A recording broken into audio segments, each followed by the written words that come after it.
Boa noite. Continuação da história de Esther.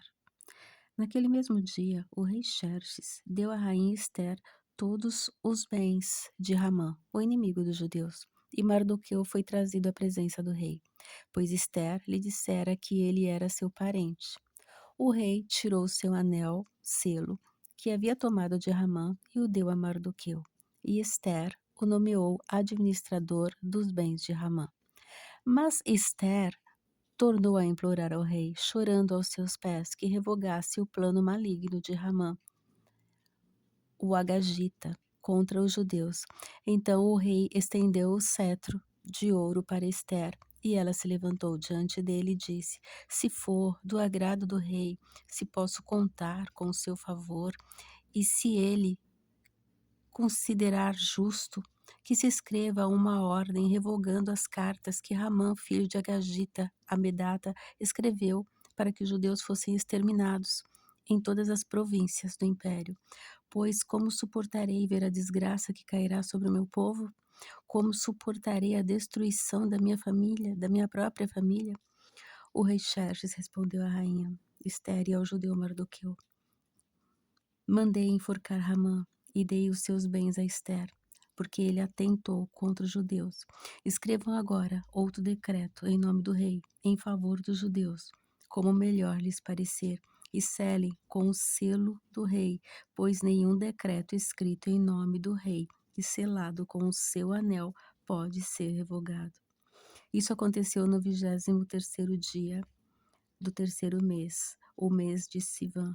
Os secretários do rei foram imediatamente convocados e escreveram todas as ordens de Mardoqueu aos judeus, aos sátrapas, aos governadores e aos nobres das 127 províncias que estavam na Índia até a Etiópia. Essas ordens foram redigidas na língua e na escrita de cada província e de cada povo, e também na língua e na escrita dos judeus. Mardoqueu escreveu em nome do rei Xerxes, selou as cartas com o anel selo do rei e as enviou por meio de mensageiros montados em cavalos velozes das estrebarias do próprio rei. O decreto do rei concedeu aos judeus de cada cidade o direito de se reunirem e se protegerem, e de destruir, matar e aniquilar qualquer força armada de qualquer povo ou província que os ameaçasse. A eles, suas mulheres e seus filhos, e o direito de saquear os bens dos seus inimigos.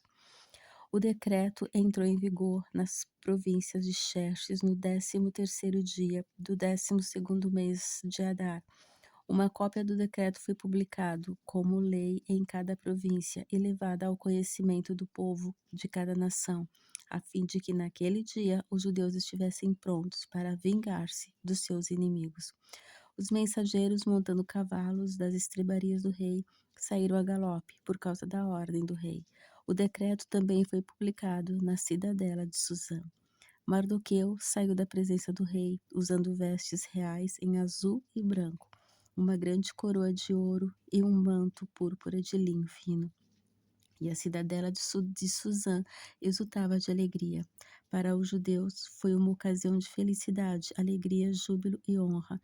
Em cada província e em cada cidade, onde quer que chegasse o decreto do rei, havia alegria e júbilo entre os judeus, com banquetes e festas, e muitos que pertenciam a outros povos do reino tornaram-se judeus, porque o temor dos judeus tinha se apoderado deles. Boa noite. Continua amanhã.